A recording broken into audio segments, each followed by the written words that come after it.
안녕하세요. 9월 14일 월요일 아침입니다. 오늘 이 아침에 함께 살펴볼 말씀은 창세기 44장 18절에서부터 마지막 34절까지 말씀입니다. 제가 읽도록 하겠습니다.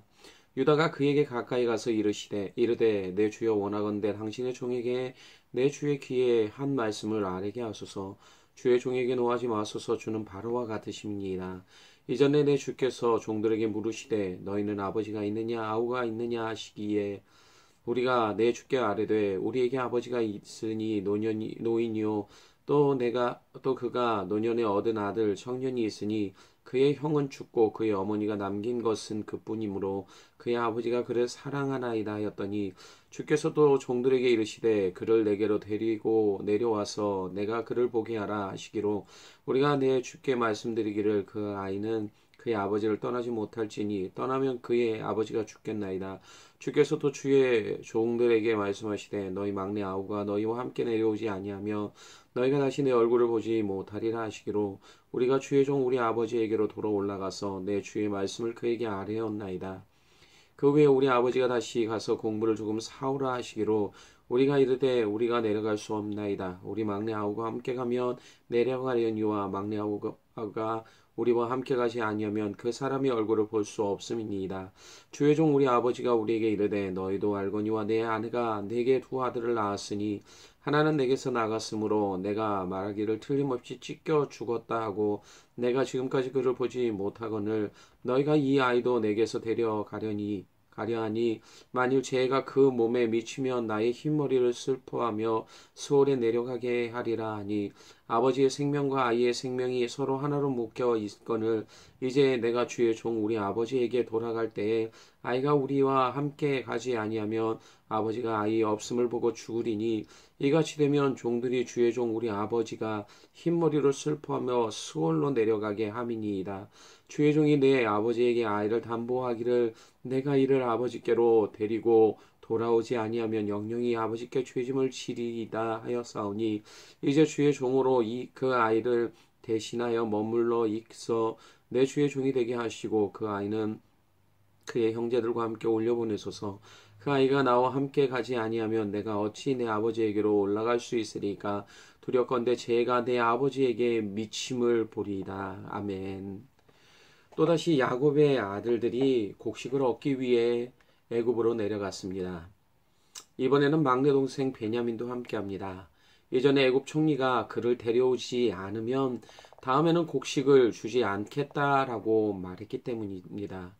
야곱의 염려 가운데 시작된 베냐민과 함께한 여정은 다행히도 순조롭게 애굽에서 다시 곡식을 얻었고 다시 가나안으로 향할 수 있게 했습니다. 그런데 모두가 다행이라고 생각하는 그 순간 요셉의 청지기가 따라와 그의 가는 길을 막아섭니다. 그리고는 주인의 은잔이 사라졌다고 그것을 도둑질한 그들의 행동이 악하다라고 말합니다. 요셉의 형제들은 자신들의 결백을 주장했습니다. 그래서 누구에게서든지 은잔이 나오면 나 혼자는 죽을 것이요 나머지는 종들이 되겠노라 라고 말합니다. 그런데 은잔이 베냐민의 자릅 가운데서 나오게 됩니다. 이것은 요셉이 청지기를 시켜서 아무도 모르게 그날 밤 미리 베냐민 자루 속에 은잔을 넣어두었기 때문이었습니다. 이로 인해 베냐민은 도둑으로 몰려 다시 애굽으로 끌려가게 되자 형들도 함께 애굽으로 돌아가게 됩니다. 그리고 요셉 앞에서 자신들의 억울함을 말합니다. 특별히 오늘 말씀 전체에서는 동생 베냐민을 구하기 위해 애를 쓰고 있는 유다의 모습을 볼 수 있습니다. 유다는 왜 베냐민이 가나안으로 돌아가야 되는지에 대한 이유를 설명합니다. 애굽의 총리의 말대로 데려온 동생 베냐민이 자신의 아버지에게 어떠한 존재인지 그리고 이 동생이 없이 자신들만 가나안으로 돌아가게 된다면 아버지가 슬픔 가운데 죽게 될 것을 말하고 있습니다. 심지어 유다는 애굽의 총리 앞에서 동생 베냐민을 대신해서 자신이 종이 되겠노라 라고 말하기까지 합니다. 우리는 이 장면에서 과거의 모습과 달라진 유다의 모습을 볼 수 있습니다. 과거 유다는 어떠한 인물이었습니까? 먼저 유다는 요셉을 미디안 상인에게 팔자라고 제안했던 인물이었습니다. 단에서 양떼를 돌보고 있던 형들이 자신들에게 오는 요셉을 보자 그를 죽여 구덩이에 던지자라고 말합니다. 그 이유는 그의 꿈이 어떻게 되는지를 보기 위해서였습니다. 다행히도 맏형이었던 르우벤이 그를 죽이지 말자라는 말에 묶어서 광야 구덩이에 던져집니다. 그때 유다는 요셉을 죽이는 것이 자신들에게 아무런 유익이 없음을 말합니다. 대신 마침 지나가는 미디안 상인에게 그를 노예로 팔자라고 제안을 했습니다. 또한 유다는 창세기 38장에서 자신의 며느리였던 다말이 행음하여 임신하게 되자 그녀를 끌어내어 불사르라 라고 말했던 인물이었습니다. 다말은 유다의 장자인 엘의 아내였습니다. 다말이 유다의 첫 번째 며느리였습니다. 그런데 장자인 엘은 하나님 보시기에 악함으로 자식이 없이 죽게 되었습니다. 그래서 이스라엘의 전통대로 자식 없이 죽는 형의 대를 잇기 위해 동생이었던 오난이 형수와 동침을 하게 됩니다. 이것을 가리켜서 계대 결혼이라고 합니다. 이것은 당시 중동의 나라들이 가지고 있던 풍습이었습니다. 그러나 형의 대를 잇지 않으려고 했던 둘째 오난의 그 악한 행동으로 인해서 그 또한 하나님의 치심으로 죽게 되어집니다. 이제 유다에게는 막내인 셀라만이 남아 있었습니다. 그러나 그도 형들처럼 죽게 될까봐 전통대로 그를 다말에게 주는 대신 그녀를 자신의 아버지의 집으로 돌려보냅니다. 아버지의 집에 머물고 있던 다말은 유다가 양털을 깎기 위해 딥나로 내려왔다라는 소식을 듣게 되자 창녀로 변장하여 자신의 시아버지였던 유다와 동침하여 아기를 갖게 됩니다. 그런데 이 사실을 알지 못했던 유다는 임신을 한 며느리를 죽이라라고 명령합니다. 그것도 살아있는 사람을 불에 태우라라고 명령하고 있었던 것입니다. 이 두 가지 사건은 유다가 얼마나 냉정한 사람이었는지를 말해주고 있습니다. 그러던 유다가 지금은 베냐민을 대신해서 종이 되겠노라라고 자청하고 있었던 것입니다. 물론 오기 전에 그는 야곱에게 베냐민의 생명을 지킬 것을 약조하면서 자신의 두 아들의 목숨을 담보로 하였습니다. 베냐민이 살아야만 자신의 두 아들이 살 수 있다라는 말입니다. 그런데 유다는 아버지인 야곱이 베냐민으로 인해 고통당하는 모습을 볼 수 없다라고 이야기합니다. 34절에 내가 어찌 내 아버지에게로 올라갈 수 있으리이까 두렵건대 제가 내 아버지에게 미침을 보리이다. 과거 요셉만 편애했던 아버지 야곱이었습니다. 심지어 지금은 그 마음이 베냐민에게만 향하고 있다는 것을 알고 있었습니다. 그런데도 유다의 삶이 이처럼 변할 수 있었던 이유는 무엇 때문입니까? 물론 그가 이렇게 변한 이유를 성경은 정확히 말하고 있지 않습니다. 그러나 우리가 알고 있는 사실은 인간의 악한 본성은 자신의 힘으로 바꿀 수 없다라는 점입니다.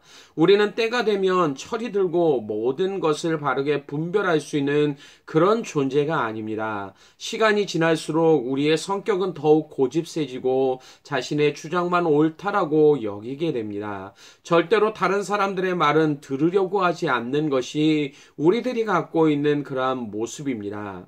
이 말은 스스로 인간은 선하거나 바르게 살 수 없다라는 말이 됩니다. 그래서 성경은 의인이 없다라고 하면서 하나도 없다라고 강력하게 선언하고 있는 것입니다. 그렇다면 유다의 삶을 변화시키신 분은 하나님이심을 알 수 있습니다. 하나님이 그의 인생에 개입하셔서 하나님의 마음이 무엇인지를 깨닫게 하시고 변화시켜 참된 길을 걷도록 하신 것입니다. 그렇게 변화된 유다는 지금 자신을 희생하여 동생인 베냐민을 구하려고 하는 모습을 보여주고 있는 것입니다.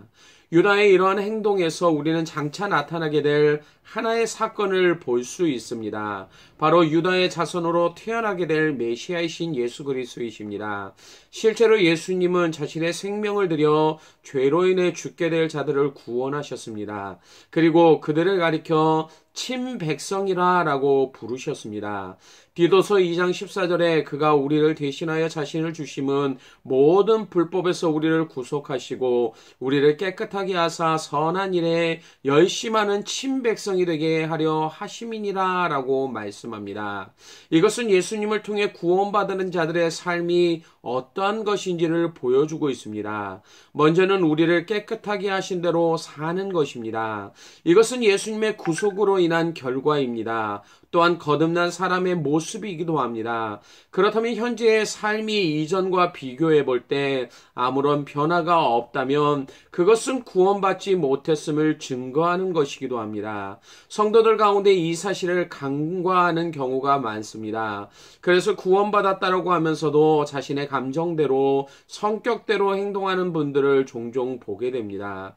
죄 가운데 있는 자신의 삶을 부끄러워하기보다는 이전과 같은 삶을 사는 것에 아무런 꺼리낌도 없습니다.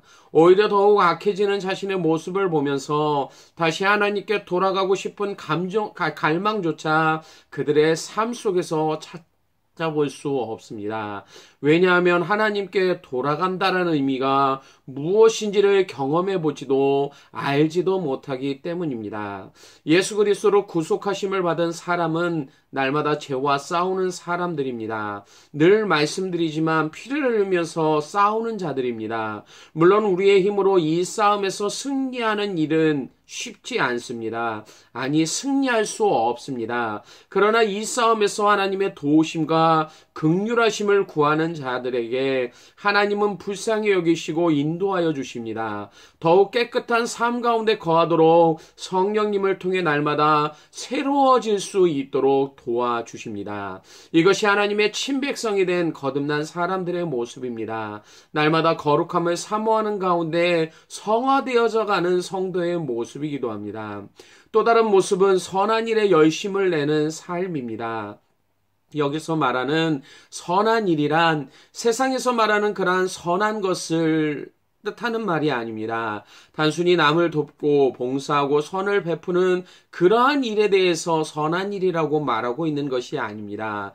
여기서 말하는 선한 일이란 하나님이 거듭난 자에게 명하신 일입니다. 마태복음 5장 16절에서는 너희 착한 행실이라 라고 표현합니다. 그런데 주님은 착한 행실을 통해 나타내야 하는 것이 무엇이라고 말씀하고 계십니까? 바로 하나님의 영광이라고 말씀합니다. 이같이 너희 빛이 사람 앞에 비치게 하여 그들로 너희 착한 행실을 보고 하늘에 계신 너희 아버지께 영광을 돌리게 하라.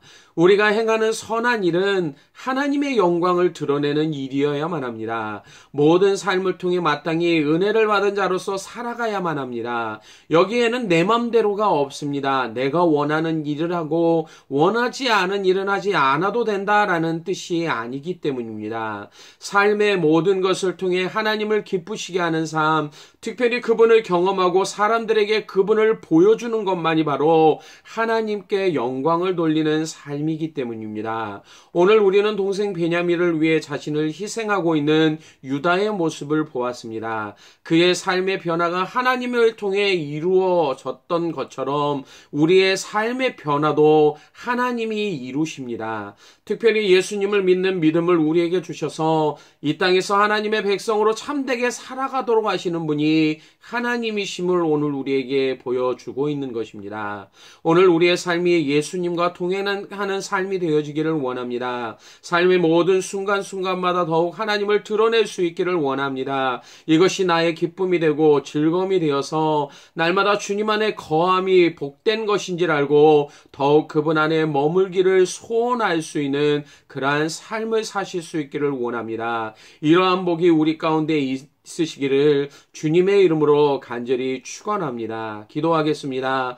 아버지 하나님, 오늘도 우리의 인생 가운데 함께 하셔서 우리를 변화시키시고 인도하시는 하나님의 놀라운 능력을 바라볼 수 있도록 하심을 감사합니다. 유다의 삶 가운데 하나님 함께 하셔서 그의 삶을 변화시킨 것처럼 또한 오늘도 그의 삶을 통해 예수 그리스도가 우리의 인생 가운데 우리의 죄 가운데 자신을 들이심을 통해 우리를 하나님의 백성으로 삼으시고 인도하시는 놀라운 하나님의 능력과 은혜를 바라볼 수 있도록 하심을 감사를 드립니다. 오늘도 하나님의 백성으로서 하나님 앞에 삶을 살아가는 자들이 되어지게 하여 주시길 원합니다. 날마다 하나님의 영광을 드러내는 것이 무엇인지를 알게 하시고 나의 삶을 통해 그것을 경험하는 것뿐만 아니라 나의 삶을 통해 믿지 않는 자들 자들에게도 동일한 하나님의 영광을 드러낼 수 있는 자들이 되게 하셔서 날마다 하나님을 찬송하며 기쁘시게 하는 복된 삶을 살아가는 믿음의 백성들 될 수 있도록 인도하여 주시길 원합니다. 이러한 삶 가운데서 늘 주님과 동행하게 하시고 주님이 베푸시는 놀라운 능력을 날마다 경험할 수 있는 믿음의 하루가 될 수 있도록 인도하여 주시길 원하오며 예수님 이름으로 기도드리옵나이다. 아멘.